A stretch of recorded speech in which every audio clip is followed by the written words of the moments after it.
Assalamualaikum warahmatullahi wabarakatuh. Allahumma sholli ala Sayyidina Muhammad wa ala ali Sayyidina Muhammad. Pemirsa yang dirahmati Allah, marilah kita simak ceramah dari Ustadz Fahrudin Faiz dengan tema Jangan anggap kebahagiaan duniawi itu segalanya. Sebelumnya marilah kita perbanyak sholawat minimal 1000 kali sehari, agar hidup kita penuh barokah dan mendapatkan syafaat kelak. Jangan lupa berikan dukungan kepada channel kami dengan memberikan super thanks seikhlasnya. Marilah kita doakan semoga Ustadz Fahrudin Faiz sekeluarga dan para penonton YouTube ini diberikan kesehatan dan diberikan kebahagiaan dunia dan akhirat. Amin ya robbal alamin. Yang pertama, mari kita ikuti perjalanan Harun al-Rasyid ketemu seorang ulama yang bernama Ibnu Samak. Nah, saat bertemu Ibnu Samak ini terjadi dialog. Saat itu Harun al-Rasyid meminta untuk disuguhi minum, mungkin beliau sedang haus. Oleh Ibnu Samak disuguhi semangkok air minum. Kemudian Ibnu Samak berkata, "Wahai Amirul Mukminin, seandainya Anda terhalangi meminum minuman ini." Jadi maksudnya Ibnu Samak, satu mangkok ini pun Anda tidak dapat. Atau dapat tapi terhalangi sehingga tidak bisa minum. Misalnya dipegang orang yang orang ini mau menjual dengan harga mahal. Satu mangkok air ini, dengan apa kira-kira Anda akan membelinya? Kata Harun al-Rasyid, dengan setengah kerajaanku. Jadi ini maksudnya kan kalau kita sudah sangat haus, sangat kehausan, tidak ada air. Satu-satunya air satu mangkok itu dimiliki orang, kemudian orang itu mau menjual. Itu mungkin bayangkan saja kita di tengah padang pasir, tidak ada air sama sekali, ketemu orang yang bawa air semangkok. Itu kata Harun al-Rasyid, kalau situasinya seperti itu, bahkan dengan setengah kerajaanku pun akan aku beli. Oke, Ibnu Samak kemudian melanjutkan, baik, kalau gitu minumlah dulu, semoga Allah memberikanmu ketenangan. Setelah Harun al-Rasyid selesai minum, Ibnu Samak kemudian bertanya lagi, "Wahai Khalifah, seandainya air yang sudah diminum tadi tidak bisa dikeluarkan lagi." Ya ini maksudnya tidak bisa kencing sekarang, sudah minum tidak bisa keluar lewat air kencing. Air kencingnya terganggu misalnya, kan ada itu penyakit-penyakit orang yang tidak bisa kencing. Dengan apa Anda akan menebusnya? Maka Harun al-Rasyid itu menjawab, kalau situasinya seperti itu sudah mengancam jiwa itu, kalau sudah penyakitnya seperti itu. Bahkan dengan seluruh kerajaanku pun aku mau bertukar. Biar sembuh, biar tidak sakit ginjalnya, biar bisa kencing lagi. Jadi air minum satu mangkok seharga setengah kerajaan. Air kencing justru yang tidak bisa keluar bisa seharga seluruh kerajaan. Maka Ibnu Samak kemudian menasehati, sesungguhnya harga sebuah kerajaanmu hanyalah seteguk air dan setetes air kencing. Sungguh tidak pantas engkau berlomba-lomba memperebutkannya.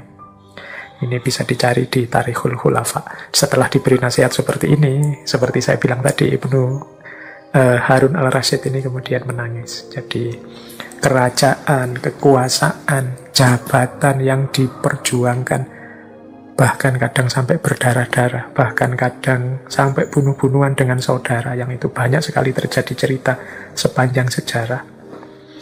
Bahkan mungkin sampai hari ini kalau ada pemilihan-pemilihan pemimpin, sampai pemilihan-pemilihan presiden, itu rasanya seolah-olah segalanya. Saya harus menang, saya harus sukses, bila perlu menghalalkan segala cara untuk bisa menang, bisa berhasil. Ternyata kalau dikuruskan dengan diri kita sendiri, misalnya saat kita kehausan dan dibandingkan dengan air satu mangkok, atau saat kita punya sakit tidak bisa kencing dengan setetes air kencing, itu segala kekuasaan, segala fasilitas yang kita miliki mungkin akan rela kita korbankan demi kita bisa minum air seteguk dan bisa mengeluarkan air kencing setetes. Nah, ini sindiran dari Ibnu Samak kepada Harun al-Rasyid. Ya, meskipun ini sebenarnya juga pelajaran untuk kita semua, bahwa dalam hidup ini kadang-kadang kita terlalu over, terlalu menilai tinggi sesuatu, seolah-olah yang lain tidak ada harganya sama sekali. Seolah-olah segala yang tidak itu tidak berharga. Padahal kalau dibandingkan, kalau kita pikir-pikir dibandingkan beberapa sisi sudut hidup kita yang lain, mungkin yang kita anggap sangat berharga itu ternyata tidak ada harganya apa-apa. Jabatan mungkin penting, tapi coba diingat-ingat, begitu kita sakit, jatuh sakit, jabatan itu tidak akan ada nilainya apa-apa. Bahkan mungkin kalau sakit kita parah, gawat, mungkin rela kita tukar dengan penyakit kita ini. Mungkin teman-teman ada yang punya penyakit apa, misalnya kebetulan punya kedudukan atau jabatan apa, sudahlah ambil saja jabatan ini asal aku sembuh seperti semula. Mungkin bisa seperti itu. Jadi ternyata harga bahkan sebuah kerajaan itu bisa lebih kecil daripada setetes air kencing. Dengan cara berpikir seperti ini, maka penting kita dalam hidup ini bijaksana untuk tidak menganggap hal-hal duniawi apapun sebagai segalanya. Karena kalau itu hal-hal duniawi, biasanya tidak sebanding nilainya dengan segala yang lebih hakiki. Yang lebih hakiki itu bisa kesehatan kita, kemanusiaan kita, keilahian kita. Jadi ini, nasihat ini bisa ditemukan dalam Tarikhul Khulafa. Baik, ini pelajaran dari rihlah ilmiahnya seorang Harun al-Rasyid. Yang pertama. Yang kedua, ini masih dari Tarikhul Khulafa. Ini cerita dari Ibnul Jauzi. Ini satu ketika Harun al-Rasyid menemui seorang ulama namanya Sibyan. Jadi Harun al-Rasyid berkata kepada Syekh Sibyan ini, "Wahai Syekh, nasihatilah aku." Syekh Sibyan kemudian mengatakan, "Wahai Khalifah, bertemanlah dengan orang-orang yang membuatmu takut, tapi dengan itu engkau merasa aman. Itu lebih baik bagimu daripada berteman dengan orang-orang yang membuatmu merasa nyaman, tapi akhirnya engkau menjadi ketakutan." Nah, Khalifah Harun al-Rasyid agak kebingungan, ini maksudnya apa ya Syekh ini? Kemudian Syekh Sibyan melanjutkan, maksudnya orang yang membuatmu takut, tapi akhirnya engkau akan merasa nyaman adalah orang yang mengatakan padamu. Misalnya ada orang bilang padamu begini, "Wahai Khalifah, engkau bertanggung jawab terhadap rakyatmu, maka takutlah engkau kepada Allah." Nah, ini kan menakutkan memang kalau tiba-tiba ada orang mengingatkan kita seperti ini, "Wahai Khalifah, engkau bertanggung jawab terhadap rakyatmu, maka takutlah kepada Allah." Ini kalimatnya menakutkan, tapi dengan adanya orang yang mau mengingatkan kita seperti ini, kita akan lebih terkendali. Kalau kita punya teman seperti ini, kita akan lebih merasa terkontrol. Tidak berani macam-macam, tidak berani melakukan hal-hal yang melanggar norma-norma hidup. Apalagi teman ini sangat peduli dengan kita. Jadi carilah teman yang berani kalau salah mengingatkan bahwa kita salah, yang berani mewanti-wanti kita, menasehati kita agar tidak keluar dari jalur keburukan, dari jalur kebaikan. Sehingga kita tidak jatuh dalam keburukan. Nah, kata Sibyan, orang yang demikian itu lebih baik daripada orang yang membuatmu nyaman tapi akhirnya engkau akan ketakutan. Misalnya, jadi ini biasanya orang yang muji-muji dulu, menjilat, dan pada akhirnya ketika kita terlena, kemudian kita akan jatuh. Kata Sibyan, daripada engkau mendengarkan teman yang selalu muji, yang selalu mengatakan misalnya, "Wahai Khalifah, engkau ini orang utama, engkau ini ahlu bait, Allah akan mengampuni dosamu, engkau adalah punya jalur keturunan langsung ke Nabi, maka dosa-dosamu akan diampuni." Nah, ini dalam istilahnya Sibyan itu orang yang membuat nyaman, tapi pada akhirnya bisa membuat kita ketakutan, karena kita lalai, karena kita lupa dengan tugas dan tanggung jawab kita. Jadi ini nasihat bagi kita juga dari Sibyan, untuk mencari teman, mencari sekutu yang berani bilang salah kalau kita salah, berani mengingatkan kalau kita keliru, berani menunjukkan kita jalan yang benar kalau kita sesat. Teman lo ya, teman itu kalau mengkritik dasarnya kepedulian, bukan melecehkan atau merendahkan kita karena wah dasar orang tidak tahu, dasar orang bodoh, dasar orang tidak pinter, sini tak kasih tahu. Nah, itu beda konotasinya. Ini teman. Jadi teman itu ya memang kadang-kadang kata-katanya nyelekit, tapi dalam rangka biar kita sadar, biar kita bangkit. Daripada teman yang senantiasa menjilat kita, memuji-muji kita. Wah, sampean hebat sekali, sampean luar biasa, sampean terkenal sekali sekarang, sampean wah sudah followernya, subscribernya, pengikutnya sudah banyak, luar biasa, kagum saya.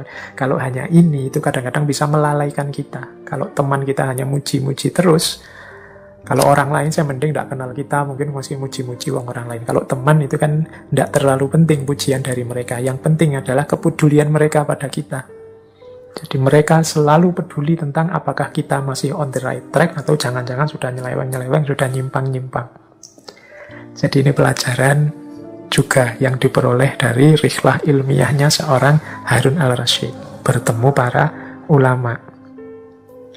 Kemudian ada juga kisah yang masyhur sekali, yaitu pertemuan Khalifah Harun al-Rasyid dengan seorang sufi terkenal namanya Fudail bin Iyad. Ini salah seorang sufi yang juga sangat populer. Fudail bin Iyad ini sufi alamah yang perjalanan hidupnya menarik. Beliau ini awalnya adalah seorang perampok yang biasanya merampok kafilah-kafilah yang melewati padang pasir, yang melewati daerah kekuasaannya. Nah, suatu ketika Fudail ini mengalami satu peristiwa yang membuatnya berbalik dari seorang perampok kemudian berjalan menuju Allah, melakukan suluk dan jadi sufi besar. Jadi peristiwa itu jadi satu ketika Fudail ini bersama teman-temannya, jadi anggota perampok yang dia pimpin, mencegat serombongan kafilah yang lewat. Nah, kafilah ini, di antara anggota kafilah itu ada seseorang yang sedang ngaji. Kebetulan yang dibaca oleh orang yang mau dirampok ini adalah ayat ini. A'udzubillahi minasyaitonirrajim. Alam yakni lilladzina amanu an tahsya'a qulubuhum li dzikrillah wa ma nazala minal haqqi. Ini kalau tidak salah surat Al-Hadid. Nah, jadi alam yakni lilladzina amanu an tahsya'a qulubuhum li dzikrillah. Jadi pas ayat ini seolah-olah nyindir Fudail. Jadi Fudail ini sedikit-sedikit juga ngerti agama, meskipun ngerampok juga masih sholat, ya, mudahnya begitu.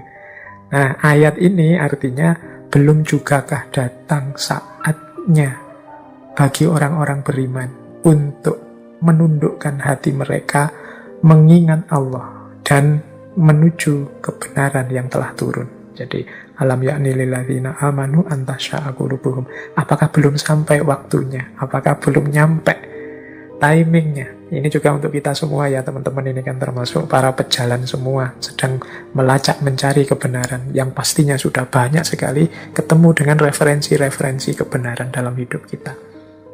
Apakah belum saatnya? Ini kalau membaca ayat ini ya, yuk dimulai perjalanan kita menuju Allah, yuk nawa itu diseriusi, peningkatan kualitas diri kita, segala aktivitas kita, semoga tambah dekat selangkah demi selangkah kepada Allah. Mau nunggu apa lagi? Nunggu pandemi selesai, nunggu punya pekerjaan tetap, nunggu punya istri dan anak, atau nunggu apa lagi?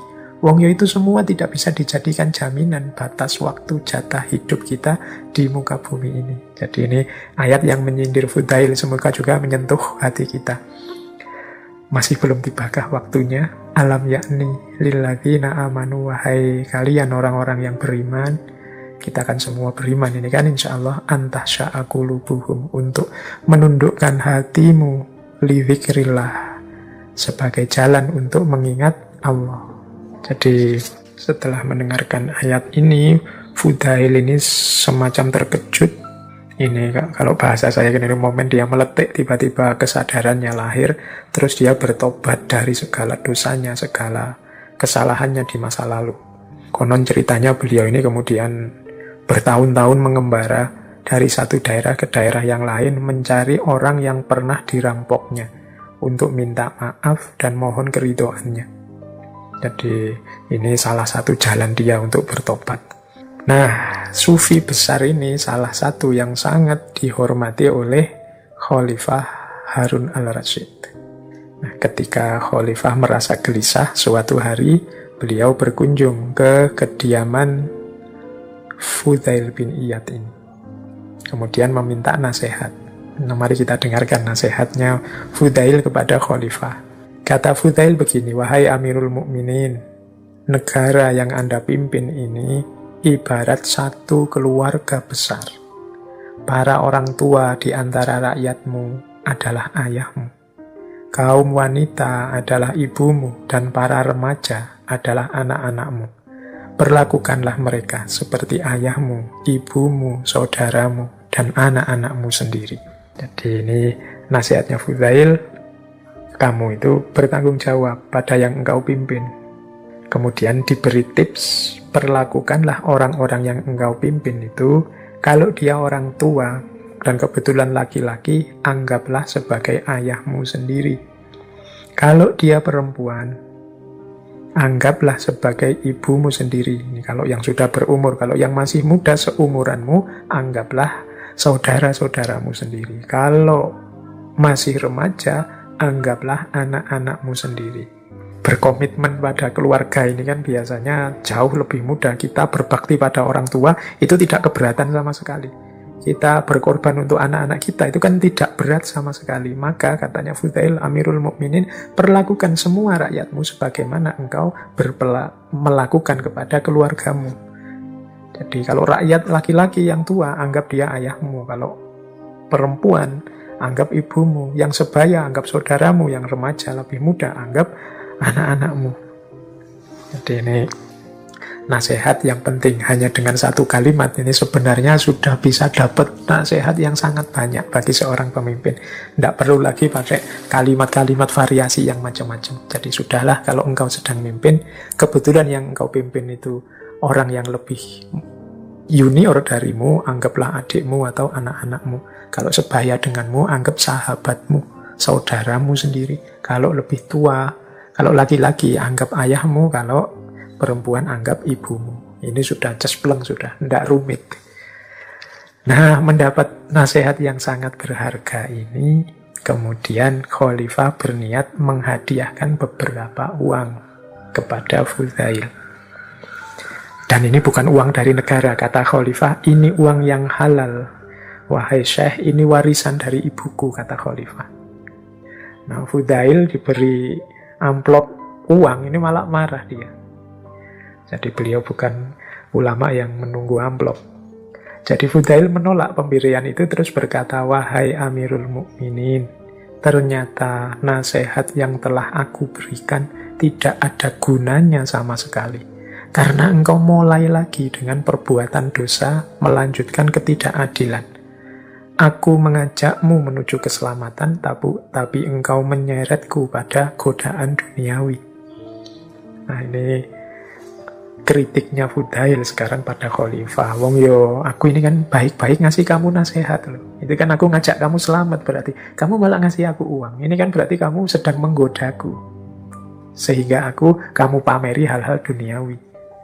Oh, itu namanya tidak sopan. Dan ini juga membuktikan nasihatku tidak sukses, tidak berhasil. Apa begitu kalau kita berhadapan dengan orang tua kita? Memberikan godaan pada orang tua harusnya dianggap ayahnya. Nah, Fudail terus meneruskan, gini loh Khalifah, kembalikan milikmu ini kepada mereka yang berhak. Dan jangan beri padaku. Berikan saja pada orang yang membutuhkan. Aku tidak butuh itu. Nah, ini katanya Fudail. Nah, terus setelah itu Khalifah pulang sambil minta maaf, menyesal. Dalam perjalanan Khalifah kemudian berkata, sebenarnya bukan aku yang raja itu. Yang raja itu ya Syekh Fudail. Dialah raja yang sesungguhnya. Cirinya apa raja yang sesungguhnya itu? Kemewahan dunia baginya kecil, tidak ada artinya. Sehingga diberi uang dinar sebanyak itu, tetap dia tidak tergoda dan menolak. Ini juga pelajaran berharga bagi Harun al-Rasyid. Tidak hanya nasihatnya Syekh Fudail, tapi perilaku zuhud dan sikap wiro'inya mengesankan bagi khalifah. Dari situ beliau bisa mengambil pelajaran yang berharga. Baik, kita lanjutkan, kita jalan-jalan lagi, ketemu lagi. Kalau yang bertemu Abu Nawas saya tidak cerita, teman-teman cari sendirilah di sesi ketika dulu kita ngaji tentang Abu Nawas. Di situ banyak sekali cerita-cerita tentang kebersamaan Khalifah Harun al-Rasyid dengan Abu Nawas. Kita sekarang cerita pertemuan beliau dengan seorang sufi lagi yang kali ini jauh lebih aneh daripada Syekh Fudail. Jadi Khalifah Harun al-Rasyid ini satu ketika menemui seorang sufi namanya Bukhlul bin Amr. Ini ada yang membacanya Bahlul, ada yang membacanya Buhlul. Saya milih membaca Buhlul saja ya. Jadi beliau ini dikenal namanya Buhlul al-Majnun. Nah ini yang pakai kata-kata Bahlul ya berarti Bahlul al-Majnun. Syekh Bahlul atau Syekh Buhlul. Ini kata-kata Bahlul ini kan diserap dalam bahasa kita sehari-hari. Kalau ada orang edan, orang tidak jelas itu terus kita jawab, dasar inti Bahlul. Nah, ini mungkin nama sufi ini sebenarnya. Jadi namanya Bahlul al-Majnun. Nama lengkap beliau Abu Wahab Buhlul bin Amr Asyirafi al-Kufi. Nah, nama al-Kufi ini berarti menunjukkan beliau lahirnya di Irak. Memang beliau hidup di Kufah, Irak. Beliau hidupnya zaman Khalifah Harun al-Rasyid. Beliau ini dikenal karena juga banyak punya syair-syair, punya qasidah-qasidah. Jadi beliau ini punya karya yang isinya qasidah-qasidah, yaitu Al-Qasidah Al-Bukhluliyah, Qasidah Ibnu Arus, Qasidah Al-Fiyasiyah. Itu karyanya Syekh Bukhlul ini. Beliau ini agak aneh, orang-orang sekelilingnya menganggapnya kayak orang gila. Jadi beliau ini sehari-hari hidup di area pemakaman umum. Sering dipermainkan anak kecil-kecil karena beliau suka kumpul-kumpul bareng anak kecil-kecil, kadang-kadang sampai dilempari batu. Jadi dan cerita-cerita kelucuan tentang Bukhlul atau Bahlul ini mungkin setara kayak kemarin ketika kita menjelaskan tentang Syekh Nasruddin Hoja. Nah, suatu ketika Khalifah Harun al-Rasyid ini menemui Syekh Bukhlul ini. Beliau melihat Syekh Buhlul ini sedang duduk-duduk di kuburan, di pemakaman. Nah, sambil ngajak guyon, Khalifah Harun ini menyapa, wahai Buhlul yang Majnun, wahai Buhlul al-Majnun, kapan sampean ini bisa sembuh? Nah, Buhlul terus jawab sapaannya Khalifah ini. Dibalas oleh Buhlul, wahai Harun yang Majnun, sebenarnya aku apa kamu sih yang gila itu? Nah, ini pancingannya Khalifah berhasil, ingin mengundang responnya Bukhlul. Terus Khalifah balik bertanya, lah kok kenapa aku juga kamu anggap gila, kata Khalifah. Bukhlul terus jawab begini, wahai Khalifah, bukankah kita tahu bahwa istana dan kekuasaanmu itu akan musnah? Sementara tempat ini, kuburan ini adalah tempat kita yang lebih abadi. Itulah mengapa aku bersiap-siap untuk tinggal di sini. Sementara engkau justru menyibukkan diri dengan istanamu, yang kelak pasti akan runtuh, pasti akan musnah.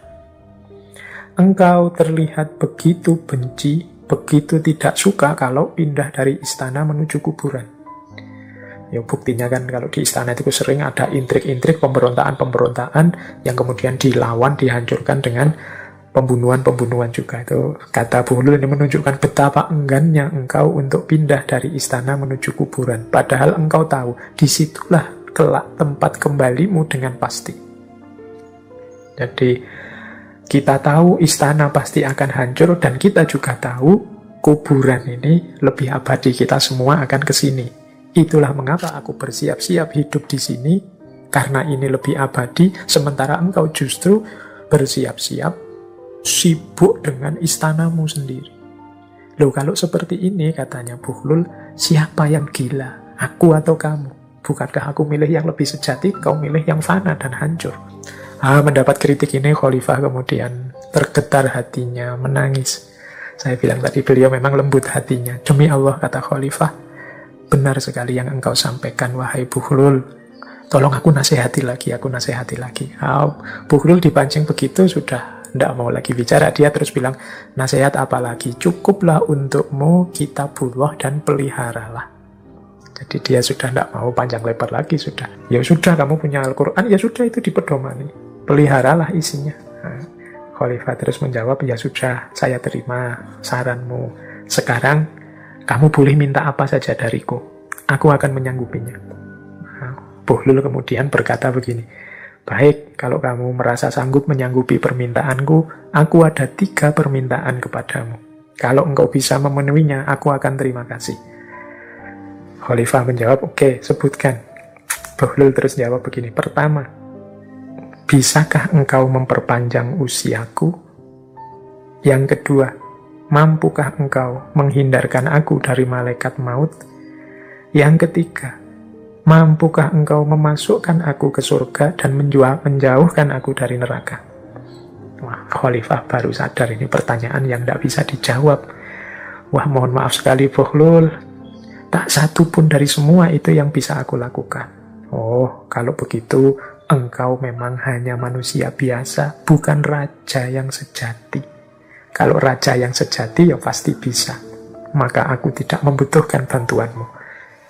Nah, ini sindiran dari Syekh Bahlul kepada Harun al-Rasyid. Ini mungkin ada beberapa pelajaran yang bisa kita ambil dari dialog yang luar biasa.